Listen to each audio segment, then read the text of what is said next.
Welcome back to the Doomsday Clock, where today we're discussing the 2019 film Captain Marvel. My name is Jack, and I'm joined, as always, by my co-host, Eric. Hello, I'm Eric. I don't remember when I first watched this movie. I do, because this was my first time watching it. Oh, I thought you'd seen this movie before. So, okay, so this is your first time watching it. I know I've seen it before. I can't remember if I saw it before Endgame or not. I feel like I did. Mm-hmm. I was fully in at this point, so I feel like I had to have I seen it in was like theaters. aware of it, and I kind of knew. Well, this was kind of a big topic of discussion when it came out, because Yeah, a lot of it faced like the woke allegations or whatever. yeah. Uh, It was all completely productive yeah, exactly. And that one conversation. guy saw the movie how many times? Like 1,000 or something, or 100. Oh yeah, forgot about that guy until right now. But I yeah, kept thinking he about saw it it. like 37 times. But like I knew the general gist of it, because like I think I like asked like one of our friends. I was like, should I go see this before we go see Endgame? He was like, she shoots lasers and she's pretty much invincible. So Yeah, that's kind of all pretty you need to much. know. I think from what I remember, she's not like the plot of this is not crucial to Endgame. Yeah, you just kind of have But to have the regardless, general gist of the character. But yeah, as long as you understand that like she exists, mm-hmm. you should be good. But anyways, Regardless of that, though, this movie did go to theaters and it did make some amount of money. I don't remember how much money this made. you want to do box office then? Let's see who gets to pick. Did I win? I won last week, so you get to pick either budget or box office. Let's just do box office. That one's. How many times have we done box office in a row though? I don't know. It's quite a few, but Eh. just two. Well, next week we're gonna have to do something unique, because That is true. We I both mean, know both the budget and box office. So next week yeah. will be fun. Uh, let's just do box office again. I don't remember how much the let's okay. Let me real quick. The Yeah. discourse around this movie is insane for no Yes. reason. Yeah. Like let's get that out in the open at the beginning of this podcast. The discourse around this movie is ridiculous for no reason. Yeah. It's very similar to like how She-Hulk was handled, which is also a show I have not watched, so I'm not gonna talk shit about Yeah. it. But I still remember like one of my coworkers being like, who did watch She-Hulk, he was like, that was the worst thing I've ever seen, and I was like, you're just being dramatic. It's a thing is only allowed to be mid if it's a male lead in this like current climate. Mm-hmm. Other than that, it's like either horrendous or the best thing ever. Like you're not allowed to like be middling about it, which is very weird. Yeah, I'm not really sure how much to guess for this movie though. I'm not gonna lie, Me neither. because it either probably did, good enough for Marvel standards, or it flopped. I don't remember though. Well, that guy saw it 37 times or however many times. Yeah, actually, you're right. I'll be basic. I'm ready. All right. 3, 2, 1. Oh my god. So we both said 800 million. So now we get to guess budget. It's the fallback. Okay. Yeah, let's guess budget before we look up, because I want to know box office. I know. I'm very curious about box office. Okay. I don't know if we tie on budget. We haven't discussed what we're gonna do. So let's just hope that we say different numbers. We tie, just ultimately. So. Yeah. Nobody wins this round. Yeah, no, I'm good with that. All right, I'm ready. Yep. 3, 2, 1. Oh my god. Okay, so I said 175 million and you said 165 million. Yeah. Let me pull this up. I pulled back a little bit because Endgame is next. Yeah. Yeah, that's fair. That's fair. Okay, so Captain Marvel. Oh my goodness, Captain Marvel made 1.1 billion. Oh, I guess we're just stupid chuds. Captain Marvel did numbers. Okay, so for the record, we both said 800 million, which is not nothing, to be fair. I just didn't remember if this broke a billion or not. This movie cost $160 million. Hey, let's go. And domestic opening weekend was 153 million. So it basically made back the budget in a weekend, which is big. But that does also mean that you get to go first in talking about this movie. Yeah. So I think this movie is just fine. I think this is another kind of whatever Marvel movie for me. Uh, I don't think it's bad. I don't think it's like nearly as bad as like the discourse around this movie like made it seem. Uh, and I don't think it's got the fake woke or whatever, like fake strong female character that a lot of people like to throw out there. I think in a universe that is Marvel, we gotta chill on that stuff. Um, but I think this movie is kind of carried by the antagonists in this movie. Well, yeah, and like twists related to them, and then like the side characters and stuff like that. It's fine. I'm not offended by this movie, but I also don't think it's like super great. So Yeah, I don't think that's ridiculous to say. Mm-hmm. I think my main take with this movie is I think what my Letterboxd review was, which is when this movie leans into being a spy movie, I really, really like it. Mm-hmm.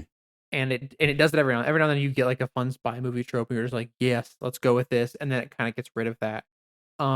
There's some really fun directing stuff in this movie. I really like some of the direction in this movie. I think that I think you're right in saying this is led by the antagonist, and then I really like some of the chemistry also. But yeah, overall, I would say it's better than fine. I think it's good. But I don't think it is like a life-changing piece of cinema. It That was being said, okay to be skipped. I enjoyed my know? time. Yeah, no, I had a Yeah. fine time watching it. I didn't regret it or anything. You know. Yeah. I think it has some issues, but I think it has some very strong moments. And an arc that I really enjoy. So, but we start out with a freaky opening scene. Well, I think this is the year that Stanley passed away, right? Just as an empath, I'm assuming that so. because he's in the opening Marvel logo. Oh yeah, I think this might be his last. When did Stanley die? Did he die late 2018? Does he have a cameo in Endgame? I can't remember. He died in November of 2018, so that's why he was the opening credits of this. Okay. I also don't remember. Guess I'll have to see. The age of 95. Damn. But after that opening sequence, we do get a weird dreamish sequence flashback opening that I like. I like it when movies do this. Yeah, I like the whole. I mean, and this is like jumping ahead, but like I like that. You know, Veers, I guess we'll say for now, Captain Marvel future. Like, I like that a part of her character is finding out who she was. I mean, I'm a sucker for like an amnesia story or whatever. I do love a good amnesia arc, which is not what DanDaDan is doing right now. That's a bad amnesia arc. But this is a good amnesia arc. And then also something that I think is really interesting when I was rewatching this movie that I think I picked up the first time but didn't really like clock, and it comes more in later. It comes up more, but like she's just casually working with the Kree, who are like a major part of the first Guardians movie. You know? Yeah, that's what I was like. Wait, hold on. And that's really sick. And I think that like, okay, this movie, we're in full spoiler territory, right? Yeah. This movie does a lot of, I think, really good foreshadowing of the Kree twist with twist in quotes, right? The Kree aren't the good guys of this movie because we kind of know how they are from Guardians. But we kind of also don't because Ronan is exiled by the time we get to Guardians and he's not here. Like there's some really cool like tie-ins and stuff there. But I think that I don't say astute viewers will clock the Kree mention, but like I think it's mentioned multiple times. So yeah. My thing is my dad. No, go ahead. My dad isn't gonna clock that she's working for the Kree. Yeah. You know, like my dad's not gonna clock that, but like I'm gonna go, oh wait a minute, the Kree? You know? So. Yeah. My second line or second note for this whole movie is wait, she's at the Kree capital.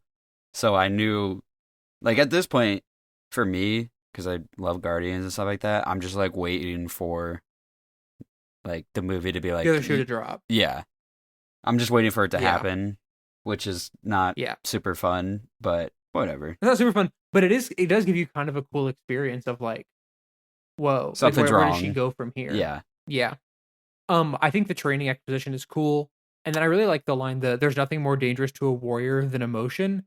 'Cause I think that's so much of like the antithesis of like so many other characters we've seen, like Spider-Man, like being powered by like his like own, like, you call it the indomitable human spirit, but like his own passion to like do good. And so it's very interesting that like that's like the start of this movie is like there's nothing more dangerous to a warrior than emotion. People might already be like, "Ooh, that's not. That might not be it, Chief." Well, I think it's also I like that. my thing is with the exposition in this like fight scene is it's like cliche after cliche line. My favorite one was It is. you have to let go of your past, and then she responds with I don't remember my past, and that's like banger cliche line one, banger cliche line two, you know, back to back. Yeah, it is. It is a little bit cliche. I don't think I really mind it, but it is for sure like it's for sure cliche. Yeah, that's my. I I think mean, I'll just jump ahead to a critique, because I just think this movie's a little predictable. But I think a good amount of it is predictable. I think a good amount isn't. But there's a good I twist think a good later amount of it on. is. There's a really good twist later Yeah. on. But Yeah. um, How do you like the look of her powers? What do you think about the look of her powers? I don't know. I'm not. I really like how her powers look. It looks cool, and it's like coursing over her or whatever. Mm-hmm. But I'm not the biggest fan of how her action scenes look, because it's just her like pointing her fists at someone and That's then fair. blast. You know. I don't love the blast as much as like there's like a later part where like you just like kind of see her hand and like you see it kind of like trace over the back of her hand, and it's like, ooh, that's cool. Yeah, That's I fun. like how That's the energy fancy. like looks when it's like flowing over her, but like I Yeah. think the action in this movie just kind of suffers a little bit because of her powers. But Yeah, I think when she's doing the like so anyways, I started blasting. It suffers for sure. yeah, it just looks a little goofy to me, but that's Mm-hmm. okay. I'm all Yeah. right. Uh, I definitely thought that all Kree were like fully Ronin before this movie. Yeah, I did too. I didn't know they were like human people. You know? Yeah. Which, well, here's the thing. Based on what we learned later in this movie, maybe they're not. Yeah. Maybe like the original Kree were like Ronin because does he get kicked out or does he leave? Do you Ronan? remember? Uh, Yeah. I'm not sure. I know he like doesn't rock with the Kree like making like a peace treaty with Xandar or whatever. Yeah. I think he leaves because he's like the zealot. Yeah. Yeah, I think it's probably closer to that, I think. Yeah. So maybe he's like Kree blue, like blue Kree, and then other people like they added other people later that aren't blue. I don't know. Mm-hmm. Also, the scores. This is like when they're like coming in the water, you know, Mm-hmm. which they have nanotech water suits. Which I'm like, this is once again we're in the nanotech era. Um, I okay. I don't like that it's nanotech because it's just like we're in nanotech era. For it being like the space tech, it's fine. It's whatever. Yeah. I agree. But the score has like this really sick like synth stuff. It like feels like kind of like Tron Legacy esque, Mm-hmm. and it's very cool. And like the score isn't to me a big highlight of this movie. Like it's good. It's like a good score that's there in the background, but it doesn't like jump out like Ragnarok does or some others do. Yeah, But this was a part where I was like, hey, wait a minute. I think the score definitely has like highlights. Like there's cool Mm-hmm. moments, but I think the score kind of falls apart a little bit like later on, like in the third act. I was like waiting for it to kick up, and then it never did. But that's Yeah. for later. So Mm-hmm. um But this is the scene where they're on that like dusty and smoky planet and they're looking for their spy. mm-hmm. I really like how this scene looks.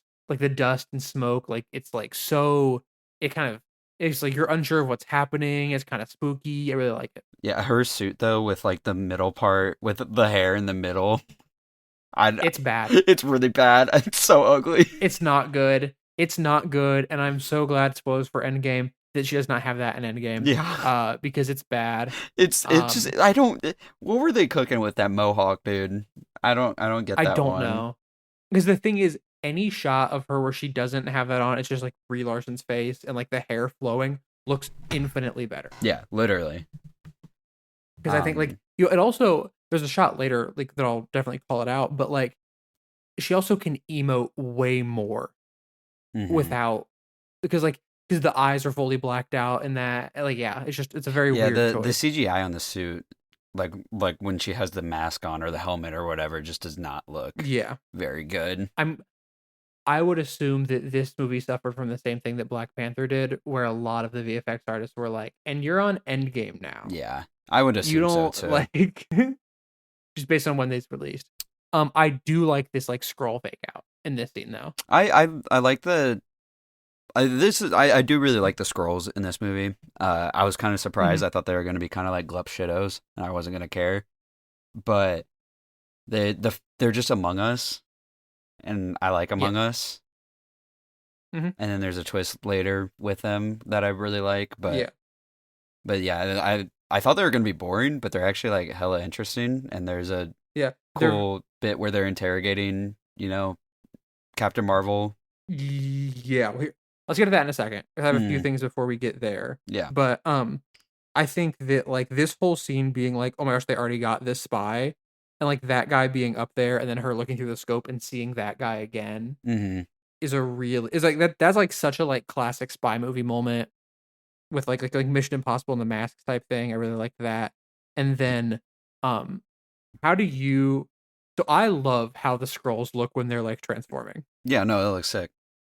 It looks so sick. It's like a little bit like it's a little gross. Hmm. And I think that it's like they could have just made them, I don't how many of the Xbox X-Men movies have you seen? Have you seen Deadpool. any of them? I've seen Okay. Deadpool. Have you seen how Mystique transforms in those movies though, Yeah, where yeah, like yeah, her yeah. skin almost Where, looks like it's like yeah. flipping? Hmm. Yeah. I so prefer the scroll like transforming look over the Mystique like skin flipping It's pretty type of similar, I think, but I see what you're transition. I think saying. This one's like but like I think that less intense. yeah, it's less intense and almost feels like the new look is like underneath a layer. Hmm. It's like it's really cool. And then the Half-Life gravity gun shows up. It's in this one a lot. It is in this one a lot. It's awesome. And then Carol gets kidnapped. Yes, and I But then like we get the the flashback interrogation. one. Hmm. Yes. Do you want to talk about the interrogation? Yeah, I do. I think it's kind of funny that this is just how to speed run her character for like a split second, uh, Yeah. to give you at least like a semblance of character for her. Because like up until this, she's been kind of nothing crazy. But She's a soldier. Like yeah, she's a soldier. Like it's like, oh, you don't always follow orders, but she's following orders in this part, and now we get to like kind of see more of her. yeah, and I like that this too like shows her like her willpower, because she like Hmm. breaks out of the interrogation just out of sheer Yeah. willpower. I think, right? Yeah. So I think that's a good point for her character too. But I think the interrogation too, where it like repeats and like loops, where the scrolls are like trying to get a specific piece of intel, and like they're trying to keep her Yeah. awake and focus on stuff is really cool. I think that's sick. Yeah. Yeah. I really like their commentary in it. I like that they intertwine two different crashes together, Mm-hmm. which is cool. You get like flashes of memories. It is as far as plot devices go to like speed run a whole lot of not character development, but like character establishment stuff.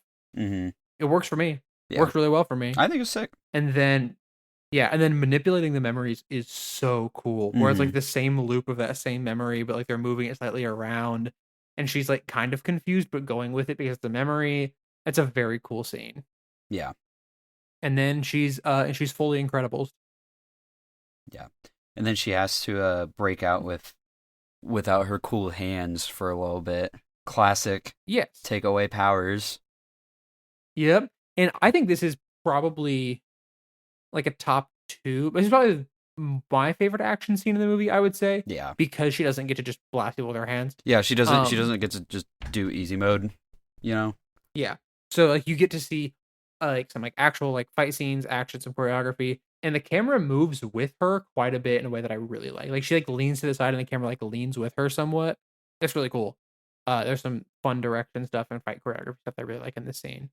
And then the one guy like yells at her and she yells back at him. And I thought that was really funny. Yeah, I think Carol like spoilers, sorry, Carol uh like that's the main character by the way. I guess we're going to say that now. Whoops.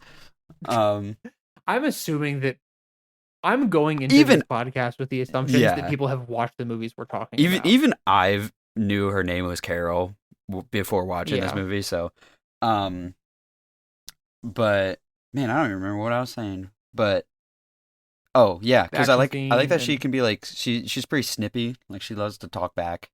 That's a Mhm. that's I mean, it's not like a blow your mind character trait, but it's something. But it's also it's not quippy though. That's I Yeah. think that like something that like is very distinct is she's not like quipping back at people. No, she's just like, no, I'm not taking anything from you. Like there's a scene with her and Fury later where they're just like trading back and forth and like they're both fully in character and neither of them are quipping.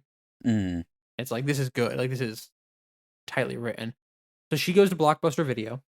Yeah. She falls to events in Blockbuster Video. I love that it immediately cuts away and goes, the Skrulls are here too. Yeah, at the And then, beach or dude, they look whatever. so cool when they're transforming. Hmm. And I like that they both transform into the same person. They're like, hey, you can't be them. I'm them. Yeah. I also I like well in her popping into Blockbuster immediately goes, okay, so when's this movie set actually? Mm-hmm. Because you Yeah. don't, I mean, you assume like modern day, but then Blockbuster shows up and you're like, oh, okay. Yeah. It's a really good way to like kind of establish that like we're not in the modern day before the big thing that establishes that we're not in the modern day happens. Yeah. And then, let me read my notes.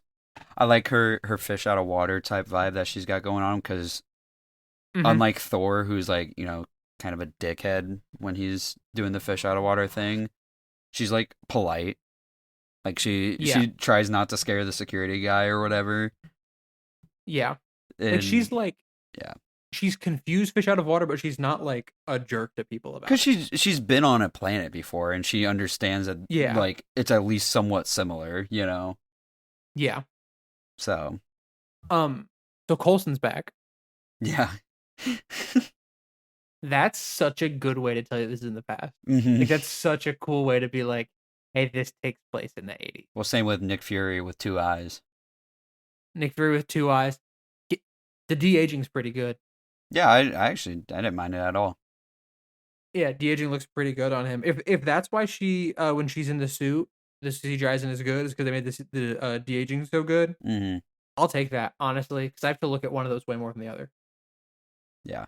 Uh, Hi Stanley. Hi Stanley. Real quick.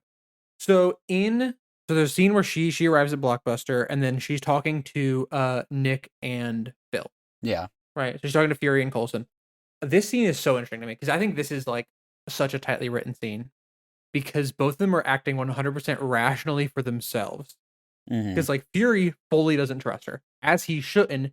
He's like he's in Shield and he's like, you're from space. Like I do not trust you. And Carol is like, okay, that's fair, but like I'm Kree Star Force. I have stuff I need to deal with.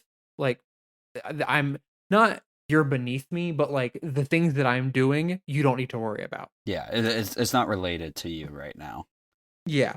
And like they're both fully in character and acting 100% rationally. Hmm. And it's not like, oh, she's being a jerk to him because like he's like cuz he's just like an earth spy and she's like space. It's like, no. If this is genuinely like the FBI coming in and being like the local police do not need to be involved. Hmm.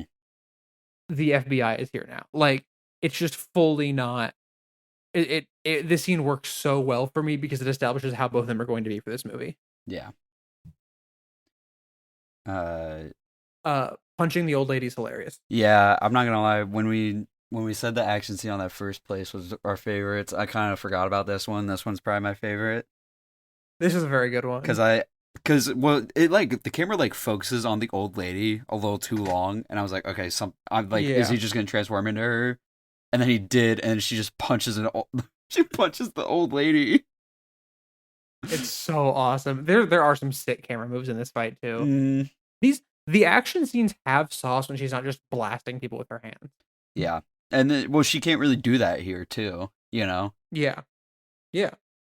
Um, It's just it's and then the reveal about Coulson. Dude, I actually that took me by surprise, but I thought he was like acting weird, you know. Yeah. He's like slightly off, but not enough for you to because you're also like, oh, well, it's like, It's young Coulson. 20 years before, so like Yeah. maybe it's different.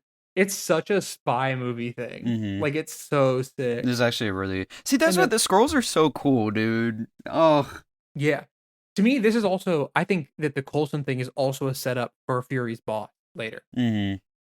I think this is the setup for the setup and payoff of that. Like this is like a very good because this one's not foreshadowed at all, really. I mean, like Coulson's acting weird, but we don't know how Coulson acted 20 years ago. Yeah. But I think that it's a like foreshadowing for the boss. And then I love it's such a small detail, but everybody's like looking at Carol weird and like giving her second glances because this isn't a world where superheroes are just around yet. Mm-hmm. Like she's just weird. She's walking around in like this full suit. Like I love that people are like, "What's up with her?" Well, I think it also kind of adds to the suspense that any of those people looking weird at her could be a scroll. Yes. Also, it. Sorry, They're so dude. The scrolls are so sick. That's what I really like them. You're completely right. As a villainous force right now in this part of the movie too, because they're not just a bad guy she could beat by punching. She has to be smart. Mm-hmm. So. And like they can. I don't know if the scrolls have like super strength or whatever, but like they can withstand a couple of hits from her. Yeah. Even like when she's like mowing down the like the fodder in the prison ship, like they're taking effort out of her. She's not just like one hand tied behind the back beating them all up. I mean, it's not like Thor at the beginning of Ragnarok and like the little fire demons. Yeah. Like she's fighting them. I think they're very, very sick. And like I said, I was surprised by how much I liked them. I thought they were gonna be kind of whatever, but yeah. And then that crystal being like a flash drive, that's cool. Mm-hmm. That's really cool. I like that a lot. I love it when they go space tech. It's not just like normal tech. We just got a rock that we store a whole bunch of stuff on. Mm-hmm. It's space tech. So you've seen New Girl? Yes? No? No. Oh, never mind then. That's Robbie from New Girl. So before he moved to Los Angeles, he was doing this. But any New Girl fans out there, they'll get it. Trust. Shout out to New Girl. And then Ben Mendelsohn is here. I love Ben Mendelsohn. He's the and then like, he's director evil guy, Ben right? Mendelsohn. Yeah. Yeah. Well, he also plays Krennic in Rogue One. I haven't seen Rogue One of her, but I know what you're talking about. I think it's very funny they tease like the Nick Fury eye patch or whatever. Like they tease it at this part of this movie, which is just funny to me. Checking the alien dick is crazy. It is a good gag because then you learn that Ben Mendelsohn is a Skrull. Yeah. That's I think why it's so funny to me. Yeah. Also, Brad Pitt name drop. So Brad Pitt, you cannot be in any future Marvel thing. Yeah, because he exists in canon. That's I always find it funny when they like when actors name drop other actors in any movie, not even just Marvel. Just Marvel stuff. Yeah. I think it's always so funny because it's like, well, you're also an actor. Yeah. That could get named. Because also, like, the actor didn't write that line. Yeah. That's also, I think, why it's kind of funny. It's just like, because some writer was like, I don't know, man, just like mention Brad Pitt here. It's like when Jeremy Renner got mentioned in Glass Onion. In Knives Out. Yeah. And then he's in the third one. 3. It is funny. It's like, we have to pretend this isn't Jeremy Renner. Yeah. That is Knives Out movies. So, Carol goes to a bar. Yes. Gets to Earth, immediately goes to a bar. I know that's right. Yeah, and then I like that I like the interaction with Fury and Carol. I think they're a good duo. We also get a really cool thing here of like all the memories like floating in and out of existence. Mm-hmm. When she walks into the bar, like she can see them, but like they're not her memories yet. Like they're not fully back, and that's cool. Yeah. I also like that Fury fully locks in after he realizes what it is. Like he sees an alien and he's like, I'm locked in now. Yeah. Like there's no more like, oh, you're from space. He's like, oh no, you're definitely from space. And yeah. Yeah, he's ready to go. Mm-hmm. What do you think about the scroll test? The what? The scroll test.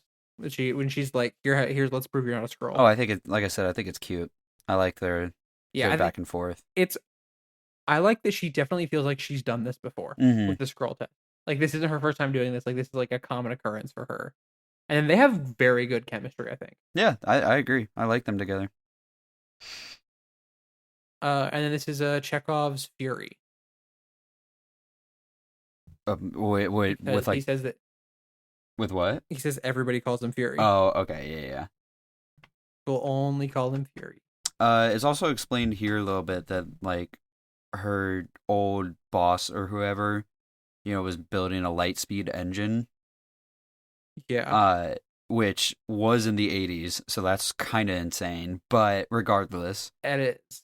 But she's from space. she is from space, but it's also kind of like, yeah, I get that they couldn't really replicate that. I'm just saying the technology was different back then, so. It was. But they get to Pegasus. Well, they're also like, I get why Lightspeed engine would be beneficial, but we also just like have jump points, Yeah, it's a weird MacGuffin. So okay, so it makes me wonder if jump points like can be tracked and Lightspeed engine can't. Maybe that might be it. Like the movie doesn't explain it. I mean, I think as far as MacGuffins go, perfectly fine. Yeah, it's fine. But it did make me think, because like I know they said like the Kree group or whatever, her former team, or like it'll be 22 hours before we get to the jump point, and it's like, okay, but that's also like, so how fast is that going? Are those going faster than the speed of light? Are they opening like wormholes, or is it jump points are wormholes? Yeah, and so they want to be able to go light speed without using wormholes. Is that what the whole? Yes. Okay. I think that's what Lightspeed engine is. Okay. Hat disguise, by the way. Hat disguise. I like hat disguise. I think hat disguise is fun. No shades this time, unfortunate. Mm-hmm.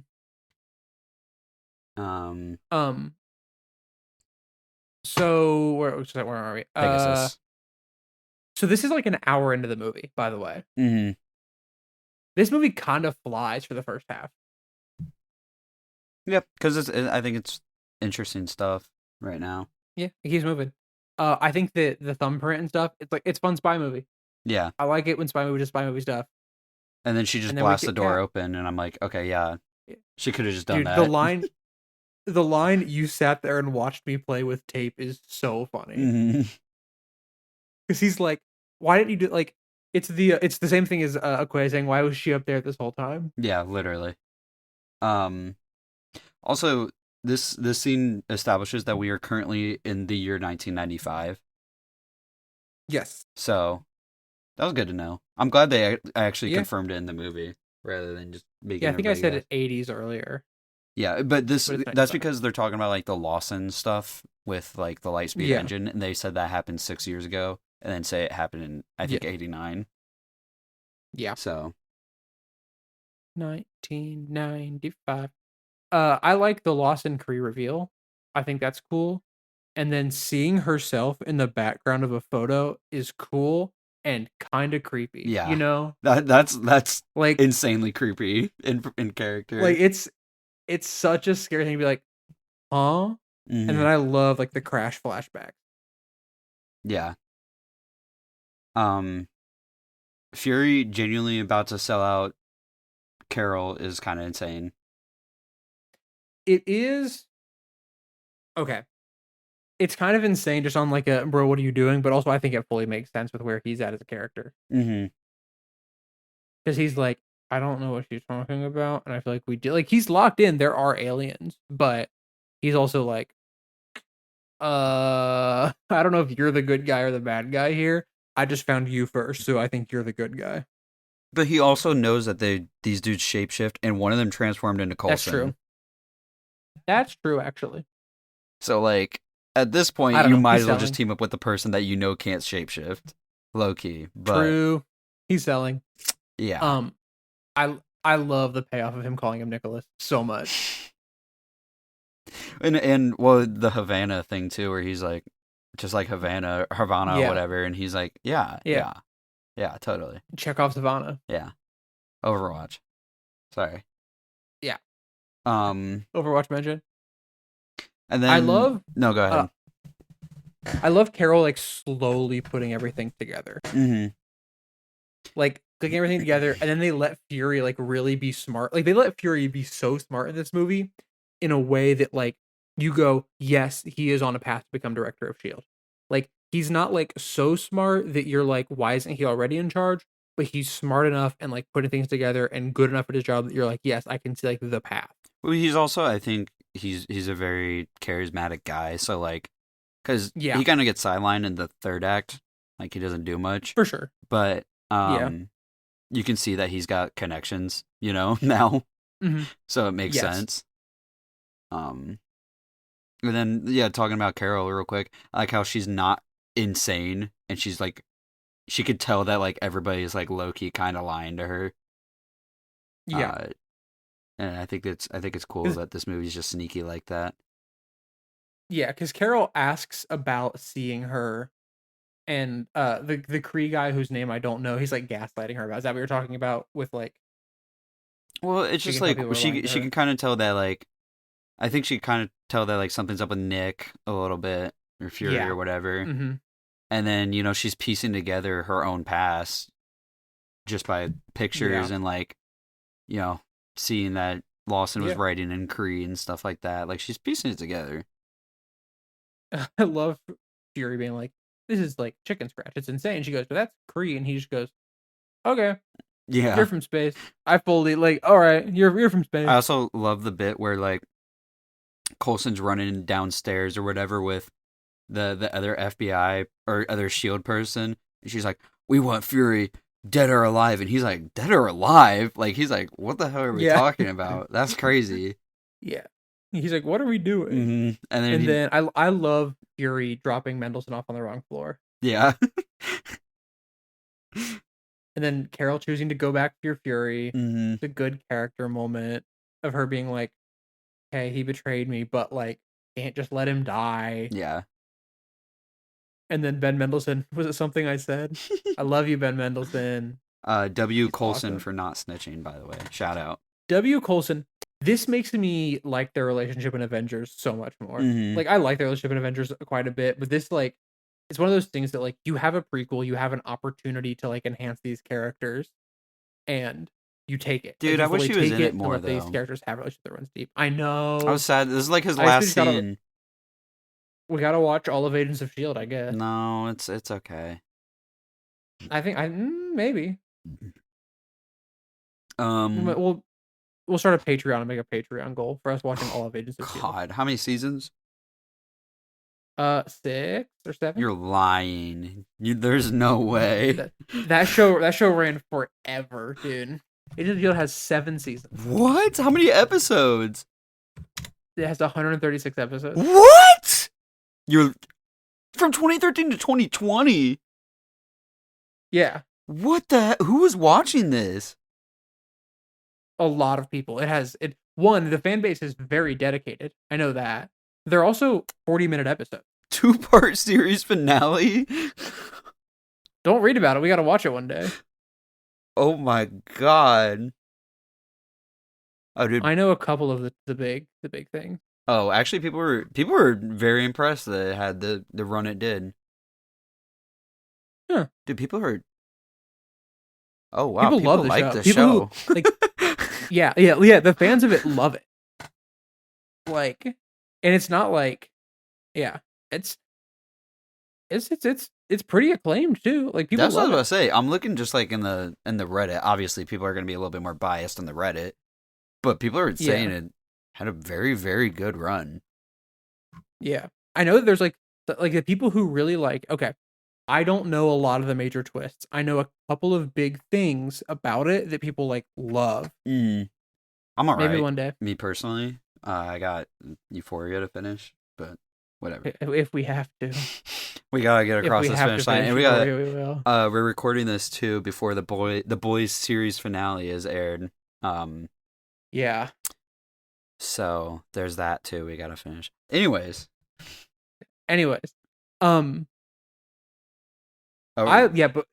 Basically all that to say, I like Coulson's loyalty to Fury. I think it runs deep, and it makes me like Fury to Avengers more. Yeah. This is a very small and quick acting thing. When they're taking off in the ship, Mendelsohn is following them, firing a gun, and he looks like he does not know. Like, he's like very stiff holding the gun and doesn't like really know what he's doing with the gun. it's such a good acting thing because the Skrull would have no idea how the gun works and all that kind of stuff. That's fun. Yeah. And then Goose, the cat, hi technically a kitty. Flurgan, but he's so cute. Ronan shows up for the first time. Ronan shows up. That's cool. He's so sick.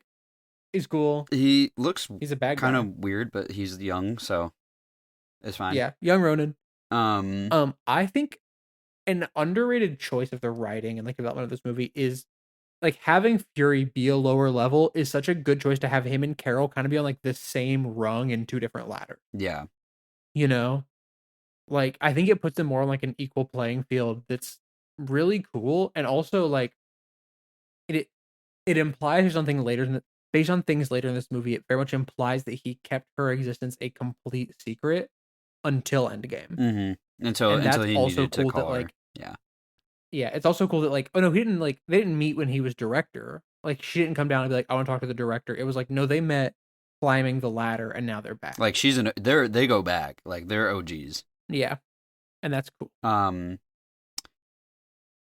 then they go to where's it at? Louisiana or something? Louisiana. Yeah. Lesbian action happens on screen. This is tragic Yuri. This is complete tragic Yuri. I cannot be convinced they were just friends. There's no way. Nope. What's her name? Her name is Maria Rambo. Let's get on AO3, baby. Let's get on my favorite website. Oh, there's 2 tags. There's Carol Danvers, Maria Rambo past. Ooh. And Carol Danvers, Maria Rambo. The 2 tags are synonyms, but there are 2 separate tags. It is worth mentioning. Well, it's so funny. This movie obviously is trying to friend zone them because they're like, "You were my best friend." She had like her entire childhood like pictures saved from when she disappeared. By the way, in her house. I gave my daughter your flight jacket. Yeah. Yay. Yeah. And then her daughter's like 132 works. What? 1,132 works. Like combined or which one? Their ship. Okay. Yeah, both the past and present. This one's tagged with a lot of Agents of S.H.I.E.L.D. characters. Ooh. This one has past alcohol abuse. Mm-hmm. Actually, I just hit the caps lock button on my keyboard. Let me sort by. I think the cherry on top is the daughter remembering Carol. Okay, genuinely. It's maybe top 3. It's maybe at this point the number 1 gay relationship. I was about to say, I think it is Steve. definitely up there with Cap and Bucky. Yeah, like without a doubt. So high. I will say I do think it's a little kind of. How old is the daughter in this movie? She's like what, 10 or something? I do not know. I don't know, but she's remembers Carol like perfectly, and she disappeared 6 years ago. But whatever. I think that's just not an impossible continuity, but maybe a weird continuity thing. She is 11. So So Carol disappeared when she was 5. She was 5. Yeah.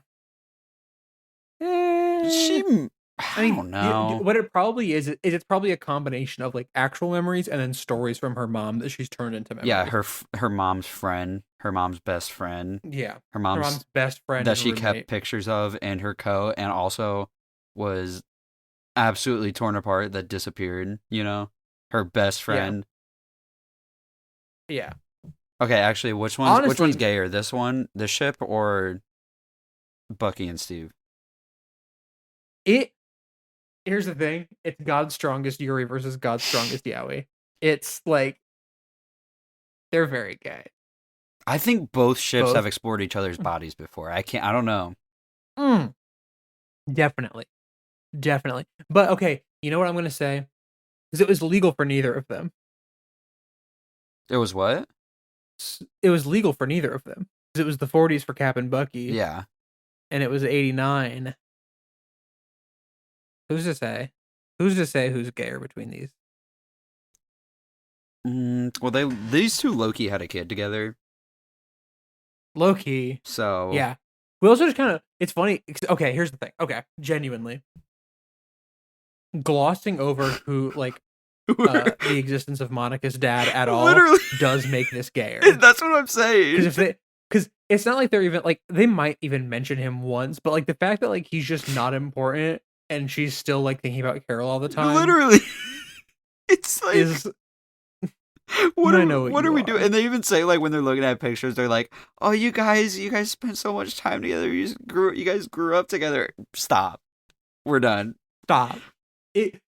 I just, you know what? I want to thank Captain Marvel for finally being gay again. Yes. These movies have been on a just complete hetero path for a while. Yeah. And finally we're back in the gay. Well, this movie just in general, because Winter Soldier also brought the gays into MCU. This movie kind of gives Winter Soldier, and it also just kind of, it feels like Cap 1 and Winter Soldier like mixed together a little bit. You know what I'm saying? Yeah, it's a lot of the best parts of those two movies. Well, I'm also saying like with like the spy plot and the gay stuff, and then and the vibes and the vibes were and because like she's like learning how to be a superhero or whatever. It's kind of why 100%. But I completely agree. Yeah. Moving slightly past the gayness, but still with it. Maria reacted a lot better than I would, and the performance here where she says, "What's hard is losing my best friend in a mission so secret they pretended it never happened." Yeah. It's a very good line. It's a very good performance, but I really like that Carol just doesn't trust anyone. Mm-hmm. Because now she's like, because the thing is, I think that sometimes what doesn't get done with amnesia arc is like, she is now like, I have two different pasts in my head, and that's cool. Mm-hmm. That she is like trying to like make the two work, and then Talos shows up, and I love his dialogue when he shows up. The scrolls are so cool. Really cool. They're so cool. I love the shrug from the other scroll is really funny. But it's great.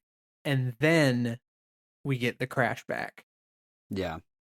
Where we get a very good reveal. So real quick before the Prestige, the crash is incredibly visceral. It looks really good. Mm-hmm. And then Carol's blood is blue in the opening, but it's red here in this scene. Yeah. That's such a cool note. And then this reveal rocks. I mean, my thing is I kind of just expected the guy to be evil, like frame one. Yeah. So it's not, to me, the big like how much it rocks isn't because it's like this. I mean, I think it is I would assume for general audiences it is a crazy twist, right? Like we've spent the last however many years of our lives watching movies, I wouldn't say problematically, but to a degree that like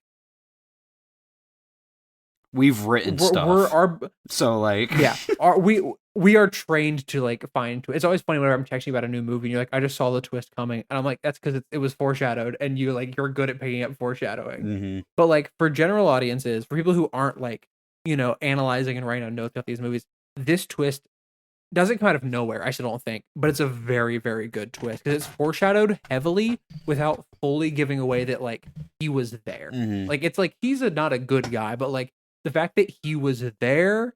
And then I love an opening scene that has more to it, / is kind of a lie. Same thing Black Panther did, and I love it. Like it's so sick. And the blue lady, one of the other Kree soldiers, said that she'd been to Earth once. Mm-hmm. And this is her. And like that little bit of foreshadowing, that's when she was here. And then like this is where she gets her powers and the aspect ratio change. It's so money. This flashback is so money. I think this scene is kind of like the cherry on top because I love the twist with the scrolls where they're like they show up in the house and they're low-key like threatening the daughter, and then but they're like, please just listen to us, we're not here to fight or anything. We'll call off the guy. We just wanted to let you guys know that we're serious. We want to talk. I think that's a really cool twist because then it kind of contextualizes everything as well. They're just this is like last ditch desperation moves, Yeah. And so this being how Carol got her powers and like showcasing that she was not a fan of the Kree when she was on Earth and stuff like that is like the cherry on top. Yeah. Did you know that Ben Mendelsohn also plays Talos? Really? Yeah, that's him as well. Huh. Just in addition, like obviously in makeup and stuff. Mm. But I think his performance here is very good. I love the Skrulls in this movie. Yeah, I'm with I you. do like how this is how she gets her powers, though. I think it's a very, very cool Yeah. moment for her character. So, Mhm. and then the Veer's On name the reveal topic being just the back half of her dog tags or whatever is actually sick. I didn't see that one coming. Yeah. Yeah, that's sick. But on the topic of her like character, I love that she doesn't flip immediately to be like, "Yep, the Skrulls are the good guys." Doopy doopy doo. Like she can't just deprogram from how she was trained, and it takes like Maria coming in, pulling her in, like clearing her head, Yeah. and being like, "I'm someone from your past." Like it's. I really like it. I really like Yeah, this I whole like sequence. how much she doesn't Like buy honestly, it either. Yeah, honestly, like Louisiana to like almost the end of this movie. Like I'm like, yeah, I'm fully on board. Like I love so much of this part of the movie. I do got a question. Did this event wipe her memory, or do you think that was the Krees like doing that? I would I would assume it's the. that's what I was about to say. It had to be like the Krees, right? I think most likely it's like, oh, she is like defiant and a fighter, and now she might have like some juice, being like her powers. Let's take her and flip her and like wipe her memory, and now she works for us. That was my guess. Yeah. Or almost like a life for a life with like what's her name? Who headed up Pegasus? Lawson. Lawson. Yeah, almost like the pay like a life for a life. We lost Lawson, so now we get Carol. Yeah. Veers, if you will. Carol and what's her name? No. Who's the other who's her girlfriend? It's Maria's the mom. Maria's the mom. Monica's the daughter. Maria. They just needed to kiss in this scene. I swear to God. Dude, they needed to. You're so right. And then I love how much how much Monica wants Maria to go. Mm-hmm. She's like, "Mom, you gotta go to space. Yeah. Like you're gonna have to go to space. You gotta go to space." And then Monica setting the colors of Carol's suit. Dude, they should have done That the does mean neon something to suit. me. The neon suit looks so cool. The neon suit looks sick. It's not her vibe, but it looks sick. It's not her vibe, but it looks cool. And that's a really good shot of the suit when she's like standing there and she's like slightly glowing, but like she's slightly glowing, but she hasn't like done like the realization of her powers yet. Yeah, it's a good shot. So now evil guy arrives. Yeah. R.I.P. to Talos, the science guy. He didn't even get a name. Dude, he was so funny though. Guy. I liked him. And he was funny. And then I love that he puts together that she knows. Yeah. Because it makes him feel like, oh no, he like, because up until this point, he's just kind of like been in the background, like, I'm on my way. Don't like wait for me. I'm driving there. Mm-hmm. But now it's like, oh no, he's kind of a menacing villain, actually. Yeah. And then he summons Ronan. Yeah. And then Ronan, Big Dick Ronan, says I'm gonna come in and mess everything up. My beloved. My beloved. And then Maria's like, so Talos, can you play prop hunt? Literally. Like, it's a good question. Or just people like it is a good question. It's also so funny because like once like the Skrull reveal happens, I don't want to say Talos flips in personality because he kind of doesn't. He's just kind of like more chill around them. Mm-hmm. So that also pays off with Fury being like, is this normal when you go into space? And Carl being like, yeah, and Talos just like shaking his head at Fury. Mm-hmm. Like, this is not normal. Like, it's really good. This squad of Talos, Fury, Carol, and Maria are so good. Marie, sorry. Yeah. Is a really great squad. Yeah, they're great. And then, I'll be real, I forgot the Tesseract was in this movie. Yeah, that's what I didn't know it was. So I said, oh shit. That's awesome. That's so awesome the Tesseract is in this movie. Mm-hmm. And then Talos' family. He's got Batty and some kiddos, dude. Yeah. Awesome. I love that that's like what he's doing all this for. Like it is even past the like Skrull reveal of like we just want a home. It's like why but why Talos specifically? And this is why. And I like that. Yeah, they do a really good job of the Skrulls are the best part of this movie because they're really good villainous force when Carol's fighting them. And then they do a really good job of making me like them. Mm-hmm. So even if I disagree because I think that the Yuri is the best part of this movie, I do think the Skrulls are number 2. Yeah. Well, like that's the unsaid, you know. Number 1 is lesbian. Yeah. Obviously, that's what I'm inferring here, but It's funny that everybody got mad at this movie for being woke because Brie Larson is a woman and not because there's just so obviously lesbians in this movie. yeah. And Very funny. we're like anti-imperialism in this movie too, but yeah. Yeah. No, but it's about the fact that Brie Larson is a woman and she's leading a movie in 2019. Yeah, well, honestly, we need to do a deep dive into that when we're done here. When we're done Yeah. talking about the events of the movie. Yeah. So this Kree guy gives Thanos a run for his money in the Gaslight Olympics. Right? He is trying so hard to gaslight Carol. Mm-hmm. And then I actually really like the subversion of this being like a big action scene. Like we get a big action scene in a second, but like you really think this is gonna be like a fight that pops off, and then it's just not. Carol gets like or she gets like knocked out, and then she's Yeah. in weird place. Yeah. Let's start with the Supreme Intelligence. Mm. So the Supreme Intelligence, one of my first notes that I skipped over is the Supreme Intelligence is a little bit it's scary, obviously, but it's kind of freaky. And like it's like fully reading your mind, and you're like covered in like the weird like web kind of thing. Mm-hmm. I love that it's already like it goes from in the first scene being like, oh, kind of cool space tech, to in this scene being like scary. I like the two sides of that. I think are really fun. Yeah. And then I love that her stubbornness is like a secondary superpower. Mm.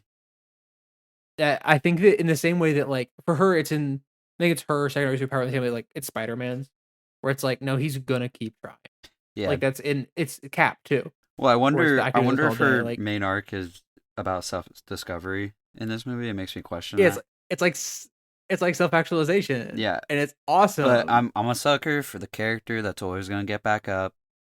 I like that. Yep. So That getting back up montage is a very, very good moment. I think it's corny, but And, like, every now and then I like my corn. So I think it's earnest to me. yeah, that's what I'm saying. It's like corny, but I can tell what they're going for, so I'm good with it. You know, it's corny in a good way. And it's also cool because it's like it's the kind of thing where it's the trope, like the episode in Gravity Falls where Dipper opens the door and Stan's like, I hate Dipper, he sucks. But then like if you listen to the whole thing, Yeah. like it's yeah, but he's great actually. Mhm. To me, this is kind of like a version of that where they kept showing like all the times like that she like fell, but like the reveal of that isn't that like, oh hey, but she fell, but like that was the good thing to do. It's like, no, she kept getting back up. Mhm. And I think that's a very good reveal. And then I do love a scene of a hero realizing their true power and just absolutely messing some fools up. And I love how her powers look in this scene. I will say, nitpick here. The score is just not. It wasn't. It's not It it. wasn't doing it for me. This movie could It- have been helped so much more if it had a really good score. I think if you give it like a similar like Mother's Ball synthy score to like Ragnarok, and you like really like lean into like synths and like space sounding thing, it could really Well, help. even like But with Guardians 1, like if the score is like half the reason why that finale with like Peter grabbing the stone is so good. it works so well. Yeah, Is like there's a lack of score here that's very. it hurts. I'm not gonna lie, it hurts the movie more than I'm a sucker for You're right. for cool score and aura or whatever. I don't know, but It's the kind of thing where it's like a good score enhances a movie, but like a bad score like will really drag down a movie. Yeah. And I don't think the whole score is bad. It just really needed something here. It's just boring. That it doesn't have. There's like it needed to be built up. We needed more. We needed something here, but it's like very generic. And I was really it kind of kills the vibe a little bit for me, but yeah. Fury does not want to become the Guardian of the Soul Stone. He refuses to touch the Tesseract. That's very funny. It's very funny that they had to like, okay, well, nobody can touch the Tesseract except for Carol. Yeah. Like, if anybody else touches it, they're gonna get whistled. Like, it's just we established that, so I have to deal with that. And then they're on a quad jet, and then Shield uses Quinn jets in the future. Yeah. That's fun. That's fun. I like that. Well, at this point in the movie, though, Carol doesn't even really like. Nobody really puts up a fight So, Nope. because like It's she's just awesome. overpowered. Yes. This is where she just like it's a god tier needle drop as she just like dices them up and discovers her powers for 2 minutes. It I love like the training weights are off in like in a movie like this where it's like she's pretty good, like she's strong, but then like she is the training weights have fallen off and she's just dicing everybody up until the end. I'm cool with it in this scene. Yes. I think it works very well in this scene in this movie for what this movie is. Uh, I don't love that she just gets beaten by the gravity gun, but That's fair. because if she's so overpowered, like, girl, we had options here. Just shoot him. I don't know what to tell you. Yeah. I do want to ask though. Yeah. Do you think the Flaxen, like the cat, is like actively on their side at this point now though? Is he a Flurgan or a Flaxen? I thought it was Flaxen, but I could be misremembering. I don't remember. I think like any cat, it chooses no sides. Yeah. It's just it shows it just is. It is what it is. Yes. I think that the Just a Girl needle drop here is very good, and it's a very good use of the song that understands the actual meaning of the song and does not minimize women to being just a girl who is incompetent. Like some people on TikTok love to do. That's my woke take for this. The guards who arrest Fury and Maria being Skrulls is such a good spy movie thing. Well, yeah, I know. It's like I was like, okay, well the cat is not eating them. Yeah. And he's like, just like Havana, and you go, oh baby, that is a very good. We're so bad. That is a very good. It's callback. A great payoff. Mm-hmm. It's such a good setup and payoff. That is an awesome one. I like that. And then her jumping on the escape pod. What a cool way to discover you can just survive in space. Yeah, and then you can fly too. Yeah. And then okay, the CGI as she falls here is really rough. Yes. But I think part of that is also that 90% of her face is covered. Like it's a very rough CGI shot, and that it I guarantee it's the same thing as Black Panther, where it's like, oh, you're on Endgame now. Sorry, Mm-hmm. We're just not putting nearly the work into this movie as we are into Infinity War and Endgame, and that sucks. Yeah, I think it drags Black Panther down more. Because I think it's a lot more noticeable in Black Panther. I don't know. I don't really find the action sequences in the third act super crazy awesome. No, especially, but I don't think they look as bad as the Killmonger Black Panther fight. That's fair. But at this point, when she realizes she can fly, I'm like, all right, Carol, just wrap this up real quick. You're overpowered as hell and you can fly. Just wrap it up. Yep. The spaceship chase through a canyon is cool. And so here's the thing. Yeah. Do we need Ronan in this movie? No. He doesn't do anything. He just says he sees Carol destroy 2 of his ships and he's like, okay, bye. I think I don't think we need the Ronan of it all in the third act. It's a cool Chekhov's gun that goes off. He's mentioned in the first act. It's a cool thing for Guardians later. But she should just kill him here. Yeah. And the fact that she doesn't is weird. Yeah. I agree. But then she lands on Earth and all of the power lines behind her are crackling, and that's awesome. Yeah, it's pretty cool. And I also like that she just blasts this dude. He's trying to goad her into a fight, and she's just no. Because she don't got nothing to prove to him. She's right. Yeah. And then I love her sending him back because, and this is what I want to read you exactly what I wrote down. Her sending him back does make sense. Also, it's aura to send a prophet ahead of your coming. Yeah. I was okay with it. I don't have a problem with her not killing him. I love her being let them know I'm coming for them. Yeah, literally. And then Nick loses his eye to the freaking cat. This sucks. Yeah. I'm not even gonna lie to you. I think this sucks. This does not make the movie bad for me. Some people are like, this writes off the whole movie, but no, it's not that big of a freaking deal. We can chill, but no, we can chill. It does suck. It does suck. Yes, we'll admit. Here Ben Mendelsohn compliments Fury's boss's eyes, which is just Ben Mendelsohn complimenting his own eyes, which is I think hilarious. Mm-hmm. It's a kind of a meta joke. Yeah, the little, I think it's a pretty the little family dinner here. I like this scene. Yeah. I think it's a pretty good arc for Carol. Like, she gives him the pager and she's like, "Look, I got my own stuff to deal with, but also I'm here to help you. Like, if you really need me, give me a call." Mm-hmm. Which he probably should have for the whole New York thing, not gonna lie. Yeah, And if she and if he was also ever gonna call and her, I also feel like maybe it's the invasion of New Sokovia. York. That was kind of world ending. Yeah.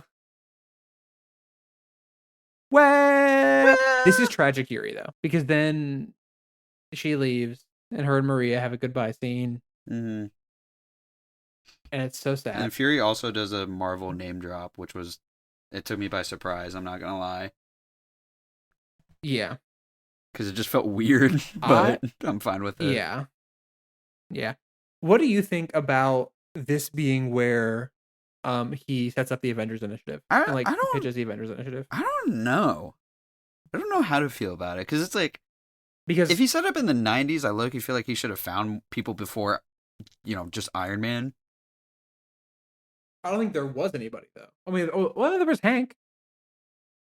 Yeah, true. Yeah, Because here's my thing. Here's my thing. Right, we know it exists before Tony reveals himself as Iron Man. yeah, Right, yeah, yeah. so I don't hate it being written here, and I also kind of don't hate it not coming up until then Mm-hmm. because like it goes back to the Vision quote that I like, where he's like, in the years since Mr. Stark like announced himself as Iron Man, the number of world-ending catastrophes has risen exponentially. Right, like we haven't the Avengers Initiative even through the early 2000s up until 2008 wasn't needed Yeah.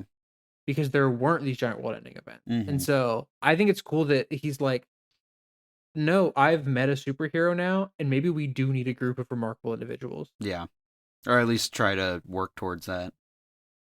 Yeah. And that's kind of Marvel. Let's talk about post-credit scenes. Unless you have anything else to say before. No, I don't. But that is the post credit scenes like after Infinity War are sick.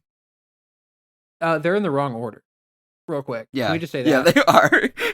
Yeah, So let's talk about the second one first. yeah, So the second one is that the Florgan throws up the Tesseract. yeah. Cool. All right. But the first one, It's sick. It's one awesome. the first one thing I noticed is that this is so obviously directed by the Russos. Yeah, literally. It just looks so different than everything else in this movie. It's cool though. I like it a lot. Mm. She's just there. And also, like, I think this is a really good payoff for the Infinity War post credit scene, where it's like, oh, now we understand. Like, it makes the Infinity War post credit scene cooler to me because it's like, now we understand like her anger of like, where's Fury? Yeah. She's like, this isn't. I didn't give this to you guys. I have no idea who you guys are. Where's Fury? Mm. I like. I Good also I post-credit. like that both Ant-Man and this movie had post credit scenes after Infinity War happened because I think Yeah, it builds the hype. I'm not gonna lie.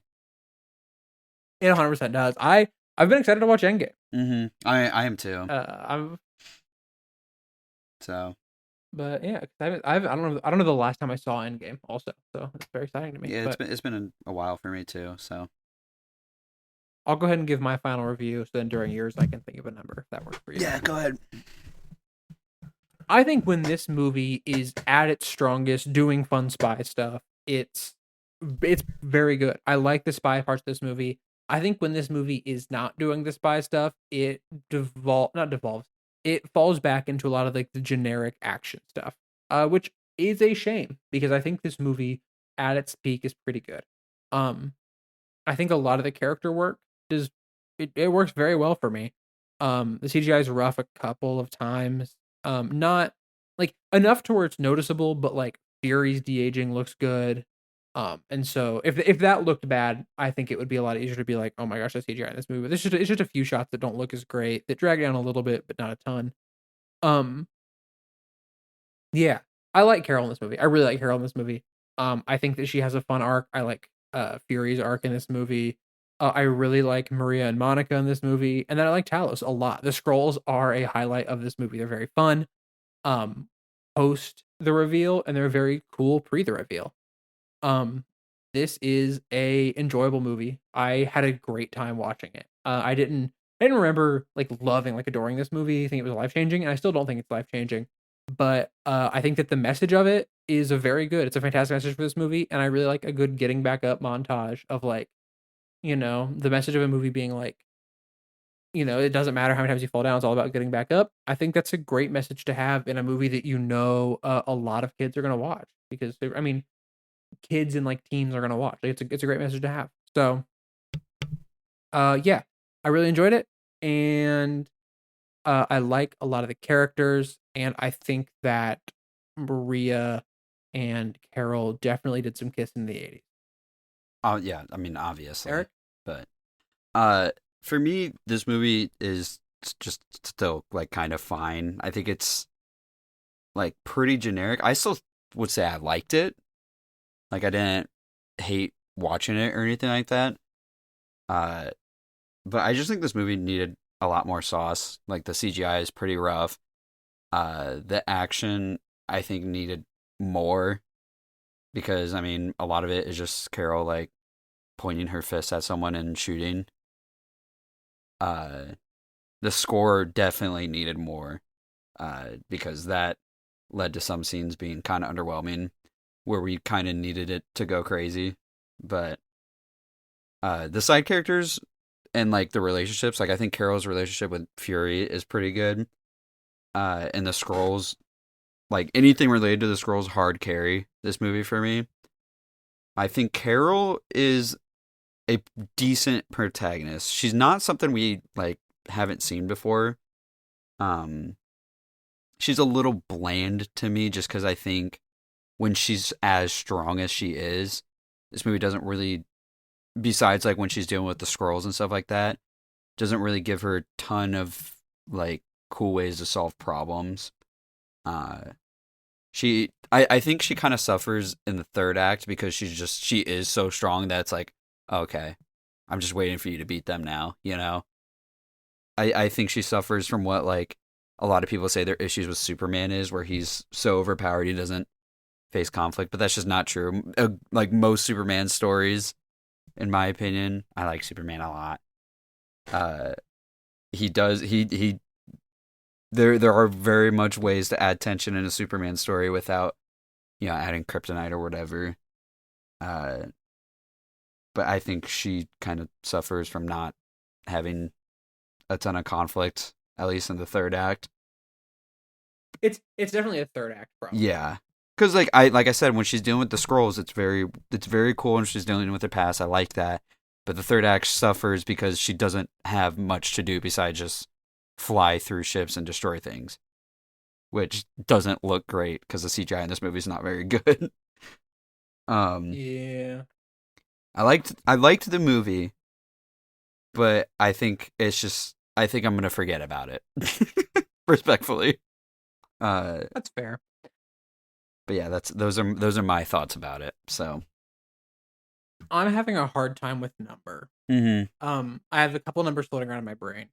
Because here's the thing. I think that this movie does side characters better than Doctor Strange, but I think the score is much worse than Doctor Strange. Yeah. And I think that the CGI is a little bit, I want to say 6.8 or 6.9, because I think Doctor Strange is better than this, and we gave that a 7. Yeah, I would agree.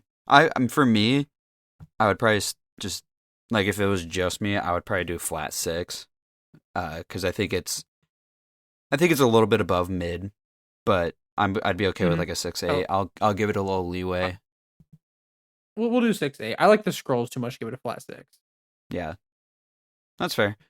6.8 it is. This movie received way too much hate. We blew this shit up for no reason. Yeah, for real. Because I think this movie has. Let me.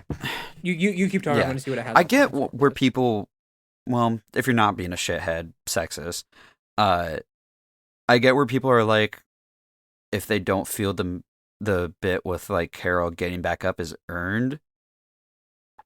Kind of is though. I mean, I think it's like set up through the her memories and stuff like that. Like it is something shown to us, and I think it's a decent enough scene where like there's not that big of a reason to get all pissy about it, you know? Mm-hmm. I think it's just because her powers are so strong too.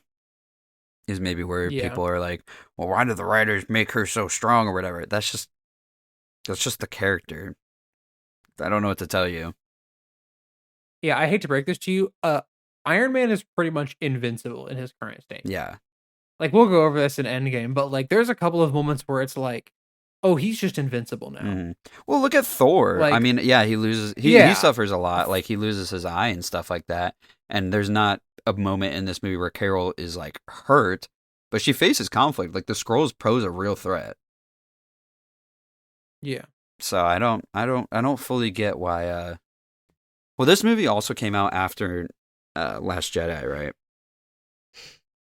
Yeah. So I think people were, I think the shitheads online were firing away at any woman they see. Yeah. Yeah. So this movie has a 45% on Rotten Tomato. It's not that bad. It's not that bad. An insanely low Dude, score. do me a favor, look up Ant-Man and the Wasp. What does that got on Rotten Tomatoes? This movie has a 2.6 on Letterboxd. What does Ant-Man and the Wasp have? Ant-Man and the Wasp. Because that movie is significantly worse. Yes. Has a 78%. Fuck, no. I was about to just... Absolutely not. Yeah. So... Ant-Man and the Wasp is substantially worse than this movie. 100%. This movie... Yeah, it's Ant-Man and the Wasp is rated higher in Letterboxd too. That's insane. Yeah. That's so stupid. Now, don't get me wrong. This movie has complaints. This movie does a lot of telling, not showing. Yeah, no, I got issues with this movie, but it is not nearly as bad as Ant-Man. It is not a 2.6. No, it is not a 2.6. No. It's not a 45%. I gave it 3 stars. But speaking of what, yeah, I think I give it 4 just because I like spy movies. Yeah, that's fair. I mean, I don't blame you. Yeah, and also because my ratings on Letterboxd are extremely inconsistent. You know. Next week is a movie that might be a 45% or a 2.6 out of 5. We don't know. Who's to say? Endgame, baby. You'll have to come back. It's the end. You'll have to come back next week and find out, as we probably it's probably going to be as long as the Infinity War. I was going to say it's going to be an episode. Infinity War episode. I fear. I fear it's going to be a long one, but I'm excited for it. I'm very excited to watch Endgame. Yeah, I haven't rewatched it in a while, so yeah, I'm quite excited to watch Endgame, and then I'm actually very excited for post Endgame, because a lot of that stuff I haven't watched since it came out. Like, I think we're getting out of the anything I've rewatched territory. Like, I think Endgame and then Far From Home will be like the last ones that I've ever gone back and rewatched. That's very exciting. I know I rewatched WandaVision like once, and I know I rewatched Loki season 1 once. Yeah. But which I'm very excited to get to those again. Not gonna lie, I feel like I'm gonna have a lot to say about those. Yeah, me too. I am. We'll talk about this post Endgame, kind of like where we're at with this whole thing and everything. But I'm quite excited to see what is coming next. Yeah, dude, we're in the motherfucking edge.